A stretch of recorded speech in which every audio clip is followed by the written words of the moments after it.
Welcome to the Toffee Blues, your source for all things Everton, and welcome to a Remember the Name segment where we are looking back on a career of Everton players past.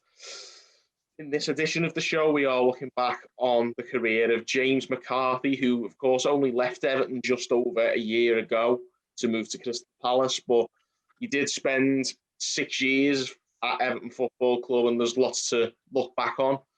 Before that, of course, we've got Christmas on the way, so make sure you get over to Everton Direct and get your Everton gifts. Use the link in the description below this video if you want to get some deals on Everton Direct, so definitely go and check that out. But without further ado, we'll get straight into it. James McCarthy signed for Everton in the summer of 2013 on deadline day, a very memorable deadline day, as you guys might remember. We'll start with when we first brought him in. 13 million was a lot for Everton back in 2013. Terry, what did you think of the business we did on that deadline day? Well, the business on the deadline day was great. The thing with McCarthy was you've got to remember we'd already bought half of the Wigan team like that year, yeah. So that was the one that was like sort of no one was surprised by. We'd already brought in Alcaraz, brought in Joel Robles, Kone, and James McCarthy. Now, to be honest, I didn't really think anything of him because I hadn't really, he hadn't stood out for me at Wigan. I could watch Wigan, but it was like McCarthy, they were the partnership. They're both at Palace now, aren't they? And when the deadline day came and went, it was all about, we've got Lukaku. Like, Gareth Barry came in as well, and, it was a loan, and it was in the last year of his contract, so that was a strange one, I felt at the time. It's obviously more commonplace that now, but at the time, my head was battered going, have they got like an extension deal for him or something? But McCarthy, I think, was the surprise package because everyone, knew what Lukaku brought. Everyone was very familiar with Gareth Barry, and Deulofeu was, a young player from Barcelona with no, buyout fee in his deal, in his loan deal. So it was like, he's going to be good. He's going to be a star. That's why they're not letting us buy him. So McCarthy just sort of went in under no fanfare, and he was, I perceived it at the time as he was going to replace Fellaini in the squad because Fellaini had just gone. And we bought him for what was for us big money at the time. Yeah, so we sort of replaced his position in the squad of a midfielder with McCarthy, but I obviously knew McCarthy wasn't what we were using Fellaini for, which was a number 10. So I was a bit like that at the time, going, are we going to change like formation? Obviously, we now know we went to the... I do actually recall the opening 3 games of that season before Fellaini left. He was used more of a defensive midfielder as Martinez used Barkley as the 10. Yeah, but I always felt that Fellaini would go back up into the number 10. This is before he left, obviously, but I always felt, well, he's going to be a 10 at this club. And when we brought McCarthy in, I just thought, so are we changing, sort of the makeup of midfield? Because, don't forget, Barkley wasn't guaranteed to start until 3 games into the season. He'd been brought in, but there was no guarantee he wasn't going to just come in and out, like another kid might do. Obviously, then as the season went on, we got a very, very settled team with Barry, McCarthy, Barkley ahead of them with, Lukaku up front. But I think McCarthy was the unsung hero of that team. He was absolutely unbelievable. There was, everyone was high on every player that season. But McCarthy, I remember looking at him and thinking, he's quality. He can be whatever he wants to be. Like Roy Keane said, he could be one of the best midfielders in the Premier League. I even was thinking like he's got like captain material and he looks really good because he held the team together. He was the first Idrissa Gueye type player we had that covers every inch of grass and tackles everyone. Now we've had Idrissa Gueye since, we've got Alan now, the non-traditional defensive midfielder, not a 6, a sort of destructive number 8 who goes box to box and drives forward with the ball, but his main job is to plug the gaps that the fullbacks leave. Like Liverpool have got 3 of them in their midfield at the minute, and they've built their whole system around it. But James McCarthy was one of them before that was even a thing. Yeah, I think it was. I always liked players of that ilk, and James McCarthy was brilliant at that. I always found, like you say, he was the unsung hero. I think that really came to the fore later down the line, and we'll get on to that. But of course, we'll start with that first season. Dan, we'll go to you on this one. what was your lasting memories of James McCarthy from that first season, where of course we did so well? Well, you know, he was everywhere, weren't he? He was the engine of that team. He was just, you know, again, he was everywhere. You know what I mean? He weren't scared to, you know, to throwing like a tackle.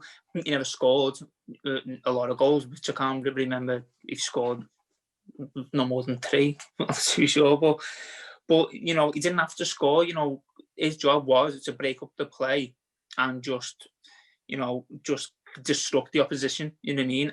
And he done that. But there was a night game against Arsenal, and we won 1-0, right?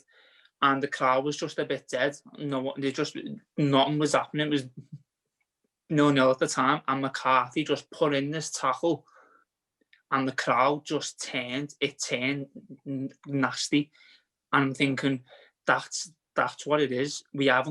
That's what we need, and we got McCarthy, and it was just, the fans loved him. You know what I mean? Because he was you know, he had an engine on him, but unfortunately he had too many injuries then, and then he just went downhill from then.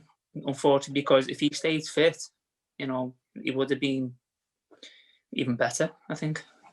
Yeah, he was definitely one of the first victims of Martin O'Neill's Republic of Ireland war camp that just goes out to injure people every week, every time anyone ever goes there.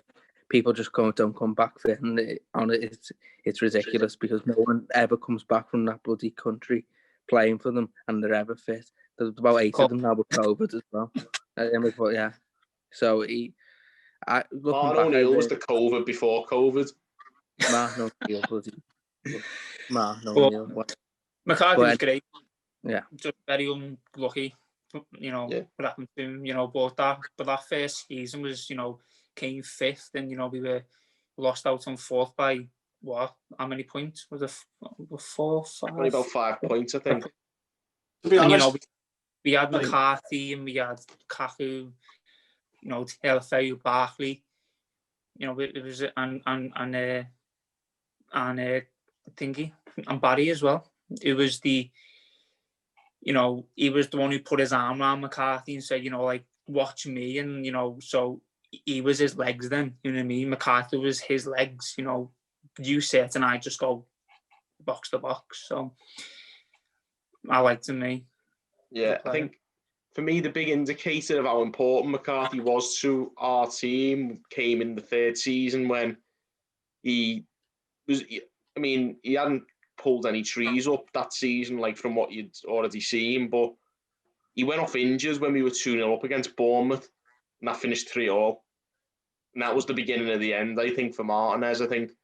The beginning was right before that. Jesus. Oh, God. But for me, that was when it all started to really turn, was when we blew that lead against Bournemouth. And I think that came as a result of losing his legs in the middle of the park. We just started getting overrun. We started that season not amazingly, but we were doing okay until that stage. And then that was when we missed a lot of McCarthy for the rest of that season. And that really took its toll on us. We started to play abysmally. We were getting overrun by almost everyone. And it really started to expose Martinez as a manager and his setup. And by the end of the season, obviously, McCarthy might have recovered by then, but it was too far gone, and Martinez was sacked, of course. And then McCarthy went and scored in the final day of the season just after he got the sack. Yeah, he had a bad injury as well. I think Rondon got him, which is, you know, leg break. And you know, and all he done was just pass the ball back, and he slipped and he caught McCarthy, and then from then, I think that was the last time I actually seen McCarthy. He did actually recover and come back against Man United in the 4-0 just before the end of the season before last. He's doing well now. Well, so yeah. Well, we've skipped over something important there. Dan touched on it before. When we missed out on 4th in the and getting in the Champions League, I think that was a big part because that injury that McCarthy got when we played Crystal Palace. In fact, no, was he injured, or I think he was rested by Martinez, wasn't he? And I'm talking about the It was Bournemouth another game. one That of was the Martinez's first. masterpieces. Yeah, he That was. was I when think Martinez got a bit too full of himself and dropped he McCarthy. rested them. It was the Oh, night game that got rearranged and we lost to Palace because that was that game defined it all. You know what I mean? Like we lost that game and we lost fourth then. So we didn't build the on schedule. game. Yeah, when we beat Arsenal at home, we didn't build on it with that Palace game, and it was because we missed McCarthy. I remember just clearly thinking that on the night. And to be honest, I think you said then, James, about the beginning of the end for Martinez. Like obviously it was well before that, but I don't think he ever did cope with losing, because the first season he was all right, McCarthy, but then after the second season, well before he got this leg break, the injuries started to, Yeah, it was always like muscle injuries. A lot of the time it was, as Owen said, sustained during Ireland duty, but like we always seem to be losing him in fits and starts, and we never really got to see him fully fit. Probably from like about halfway through that second season onwards, we never really saw him in full flow. And then I think the big Martinez would make it though and play him unfit and whatnot, wouldn't he? It's now come out like in interviews and then when he was getting back to fitness, as Owen said, he'd go away on Ireland duty, and obviously maybe their training regimes like on Street Fighter where you fight the card or something. I don't know, but Brichter is back. Yeah, he would just come back injured every time, and like various Everton managers have had issues with the Ireland management over this. On top of that, though, I think you can point the finger at Martin O'Neill, but also I think it was quite Roberto Martinez's Everton teams were notoriously unfit. Like they were we had a lot of fit. A lot of hamstring injuries, you know what I mean, and I think we went through a phase where we had like.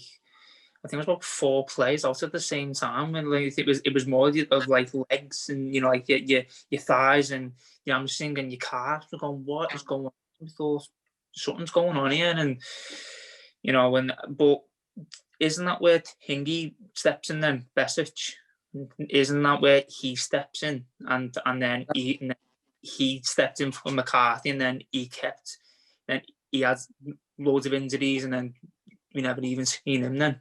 That'll be Martinez's glorious fitness coach, Dennis Lawrence, master of nothing. Oh my goodness, yeah. Forgot about him. These bloody idiots got 3 years of this club, bloody hell. Graham Jones, failed Luton manager. Absolutely. Honestly, we had Barry and McCarthy out of midfield and we couldn't defend. What a bloody turnip, honestly. You follow football so much closer than I do. If they leave Everton, unless they're like a really big name, they just like sort of evaporate into the air for me, and I never heard of them again until they play Everton again. Or if they come into Everton, I haven't heard of them. It's like they've been freshly like made in a factory. Like Graham Jones, I haven't heard of him since he left. Honestly, he was the bloody Luton manager. Even Nathan Jones, who won about 3 games at Stoke, was doing better than him. Absolutely. Any relation worthy? No, it was like people with the second name Jones, but Graham Jones, the man who didn't believe in set pieces. Oh yeah, was it? Yeah. Oh no, Everton. No, what was it? I heard like whenever there was a set piece during an important Premier League game. The set piece switch. Yeah, no, Graham Jones would run up and start shouting instructions as the ball was hovering in the air, like from the set piece. Shite. Oh god. Yeah, them 2 older midfield. McCarthy was brilliant, by the way. I've got trust issues based on these Martinez years. I thought he was the man. I thought he was going to take us to the golden lands of success, and here we are years later. And I look back now and go, how did I not know when he was saying things like, "We don't practice set pieces. You only have a few of them a game." It's like, oh. I remember. He was good with David Moyes' team. That's the thing. He was good, and then the second season kicked in. I thought, this is your challenge now, and he just didn't build on it. You know what I mean? Wasn't even I thought he built on the team quite well, but he inherited David Moyes' team's fitness levels and just decimated that within like a year. Night and day, the difference in quality of manager. Wow. There you go. So we can pretty much sum this up by saying James McCarthy gets the seal of approval and Roberto Martinez does not. Yeah. I really like James McCarthy, even when Ronald Koeman sparingly played him due to fitness issues again. Martin O'Neill, Ronald Koeman called him Martin O'Neill, the master tactician, never gets old to me on Twitter. What's that? But I really liked James McCarthy. I liked Gareth Barry next to him. We had Romelu Lukaku up front, Ross Barkley in midfield, Coleman, Baines, and he finished 11th twice after his 5th place finish. So well done, Roberto. In the Everton history, you are, fella. No, to be fair, that takes some kind of like black magic to like make a decent team like that finish in the bottom half twice. It was a decent team. I mean, it was really well balanced as well. I mean, we went through a spell of really crap wingers, but yeah, I mean, Martinez is just. I don't want to talk about the man. Honestly, he does me head. We'll finish by talking about memories of James McCarthy. What was your best memory of James McCarthy, Owen? Did he really put a really horrible tackle in on someone once? Because Dimitri Payet. Oh my God! Fans' heads fell off. Was my favourite. That was my favourite James McCarthy moment. Yeah, because like the West Ham fans' head fell off. Yeah, because he was their star player, and I really hate West Ham. It was literally. It was like the Pickford thing with Van Dijk, but there was genuine intent to fucking snap him. It was that Payet. I remember that game. He drew 1-1. He was a right prick before and diving all over the place, and McCarthy dealt with him. Trust me. Yeah, Dan, lasting memory of McCarthy. Well, you know, that Payet tackles just slipped my mind there. So it's either that one or the one I said earlier on against Arsenal. The game was just dead on its ass. You know what I mean? And he just put in this tackle, and I can't remember on who, and the crowd just turned, and it was like it was turned to a bear pit because of that, and we won 1-0. Ashley Williams 1-0, Gladys Street. That game, yeah. Terry, what about you, mate? Not so much McCarthy memory, just a team memory that he was involved in, but the 3-0 win over Arsenal at home, when it really did feel like that game that we were going to get fourth because we were just on fire and we absolutely battered Arsenal. And it wasn't even like McCarthy was like a major talking point of the game, but just anyone involved in that game, that's one of my overriding like positive memories of them, because that to me encapsulated that season. It was brilliant. I almost like Roberto Martinez after that game. Almost. We'll emphasise the almost there. But I think that was it. James McCarthy encapsulates all that was good about that season when we finished 5th, and he was the unsung hero of that team. I think you nailed it with that one earlier on, Terry. I think, to me, the lasting memory of McCarthy is just literally getting all over the pitch. I think I remember the joke, what was it, 70% of the world is covered by water and the rest by James McCarthy. Palace fans say that about him and James McCarthy, the pair of the men who in midfield, the amount of balls they went back. Yeah, and before it turns into a Crystal Palace tactics show with Owen, we'll finish on that note. Already done them this week. We'll finish on that note, guys. Let us know your opinions on James McCarthy's Everton career, your best memories of him, and how you remember him, what his legacy is at Everton and whatnot. Drop us a comment below and let us know what you think of James McCarthy, whatever you're thinking. Give this video a like as well and subscribe for more content.